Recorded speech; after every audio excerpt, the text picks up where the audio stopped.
Welcome back to my trading channel. So friends, ఈ trade చూడండి. ఈ ట్రేడ్ నేను అనేది ఒక బై ట్రేడ్ తీసుకున్నాను.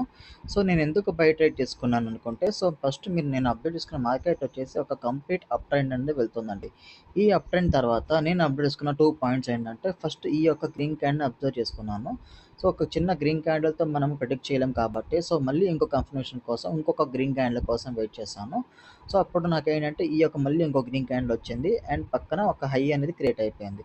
సో అంటే మార్కెట్ అప్ ట్రెండ్ ప్లస్ ఈ 2 గ్రీన్ క్యాండిల్ కాంబినేషన్స్‌తో నేను ఈ గ్రీన్ క్యాండిల్ మీద అప్ అనేది ప్రిడిక్ట్ చేశాను.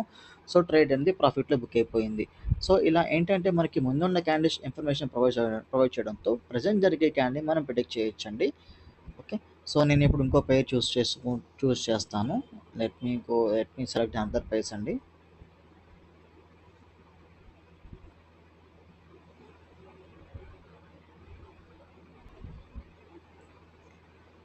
సో ఇక్కడ చూసుకుంటే మార్కెట్ డైరెక్షన్ కూడా మారింది. సో అప్పుడే నేను ప్రిడిక్ట్ చేయలేను ఇది. కొద్దిగా మనము ఇంకొక వేరే వేరే పేస్ కోసం చూస్ చేసుకుందాం ఒకసారి.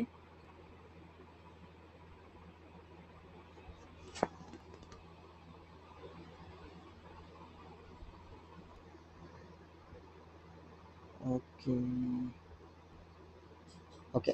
సో నేనైతే డౌన్ డైరెక్షన్ తీసుకున్నాను. ఐ థింక్ నేను రాంగ్ డైరెక్షన్ తీసుకున్నట్టున్నాను. బట్ నేనైతే డౌన్ డైరెక్షన్ తీసుకున్నాను. ఈ ట్రేడ్ ఎందుకు డౌన్ డైరెక్షన్ తీసుకున్నాను అనుకుంటే, సో ఫస్ట్ ఇక్కడ చూసుకున్నాను. ఫస్ట్ మేజర్ మార్కెట్ మనకి ఎలా వెళ్తుంది, డౌన్ మార్కెట్ అనేది ఇక్కడ నుంచి చూసుకుంటే, ఇక్కడ చూసుకుంటేనేమో మనకి మార్కెట్ అనేది అప్ డైరెక్షన్ వెళ్తుంది. Okay, 1 minute. ఇక్కడ చూసుకుంటే మనకి మార్కెట్ అనేది సారీ, 1 మినిట్. సో ఇక్కడ చూసుకుంటే మార్కెట్ అప్ డైరెక్షన్ ఉంది. బట్ మేజర్గా చూసుకుంటే డౌన్ అనేది వెళ్తుంది. సో ఆ కన్ఫర్మేషన్స్తో నేను డౌన్ తీసుకున్నాను. అండ్ ఇంకో కన్ఫర్మేషన్స్ ఏంటంటే, సో మీరు ఇక్కడ చూడండి, ఈ యొక్క బయర్ క్యాండిల్ చూసుకున్నాను. సో ఈ యొక్క బయర్ క్యాండిల్ చూసిన తర్వాత నెక్స్ట్ వచ్చిన ఈ బయర్ క్యాండిల్ చూస్తున్నాను. ఈ బయర్ క్యాండిల్ ఏంటంటే కంప్లీట్ మా లాంగ్ విక్ రిజెక్షన్ అనేది వచ్చింది. అది కూడా మనకి ఎక్కడి నుంచి ఒక రౌండ్ నెంబర్ దగ్గర నుంచి స్ట్రాంగ్ రిజెక్షన్ అనేది వచ్చి రావడంతో నేను ఈ క్యాండిల్ అనేది డౌన్ ప్రిడిక్ట్ చేశాను. ఎందుకంటే మనకి ఇక్కడ చూసుకుంటే మేజర్ మార్కెట్ మనకి ఏముంది, డౌన్ ట్రెండ్ ఉంది. సో ఆ డౌన్ ట్రెండ్ ప్లస్ ఈ బయర్ క్యాండిల్స్ విత్ రిజెక్షన్స్ ఇవన్నీ కన్సిడర్ చేసుకొని నేను ఈ క్యాండిల్ డౌన్ ప్రిడిక్ట్ చేశాను. సో ట్రేడ్ కూడా నాకు ప్రాఫిట్లో బుక్ అయిపోయింది. ఓకే. సో ఇంకొక పేరు చూద్దాము. సో చూడండి, ఇక్కడ ఎప్పుడైనా సరే సపోర్ట్ రేస్ మీద డిపెండ్ అవ్వద్దు. కంప్లీట్‌గా మీరేంటంటే ఒక క్యాండిల్స్ ఏం చెప్తున్నాయి, క్యాండిల్ బాడీ ఏం చెప్తుంది, దాని యొక్క విక్స్ ఏం చెప్తున్నాయి, ఇవి గనక మీరు కన్సిడర్ చేసుకుని ట్రేడింగ్ నేర్చుకున్నట్టయితే కంపల్సరీగా మనం ట్రేడింగ్‌లో సక్సెస్ అవ్వచ్చు. ఓకే. సో ఎప్పుడు కూడా సపోర్ట్ రేట్స్ మీద డిపెండ్ అవ్వద్దు. ట్రెండ్ లైన్స్ గాని, ప్యాటర్న్స్ అని అయ్యని ఇయని చాలా నేర్చుకుంటారు. బట్ అవన్నీ కూడా డజంట్ మ్యాటర్. సో అవి ఏంటంటే మీకు జస్ట్ ఒక నార్మల్‌గా పనిచేస్తాయి తప్పితే అంత పర్టిక్యులర్‌గా ఏమి ఉండవు. లైక్ ఫారెక్స్‌లో గాని, స్టాక్ మార్కెట్‌లో గాని యూజ్ అవుతాయి. బట్ మీరు బైనరీలో చేస్తున్నప్పుడు ఏంటంటే మీరు కంపల్సరీగా క్యాండిల్ చదవటం నేర్చుకోవాలి. క్యాండిల్ యొక్క విక్ రీడింగ్ నేర్చుకోవాలి. సో అప్పుడే మీకు మరి రియల్ మార్కెట్ అంటే ఏంటో మీకు అర్థమవుతుంది. ఓకే. సో చూద్దాము ఓకే. సో నేనైతే ఇక్కడ అప్ డైరెక్షన్ తీసుకున్నాను. సో నేను అప్ డైరెక్షన్ తీసుకోవడానికి రీజన్స్ ఏంటంటే, సో ఇక్కడ చూడండి, ఫస్ట్ మార్కెట్ ఇక్కడ చూసుకుంటే మేజర్ మార్కెట్ ఇక్కడ నుంచి చూసుకున్నాను. సో ఇక్కడ నుంచి చూసుకుంటే నాకు మార్కెట్ అనేది కంప్లీట్ ఒక అప్ డైరెక్షన్ అనేది ఇక్కడ నుంచి మూవ్ అయింది. ఈ అప్ డైరెక్షన్‌లో ఫస్ట్ నెక్స్ట్ పాయింట్ వచ్చేసి ఈ బయర్ క్యాండిల్ చూసుకున్నాను. నెక్స్ట్ ఈ బయర్ క్యాండిల్ చూసుకున్నాను. సో అంటే నెక్స్ట్ ఈ రెడ్‌తో పోలిస్తే ఈ రెడ్ అనేది బాడీ సైజ్ తగ్గింది.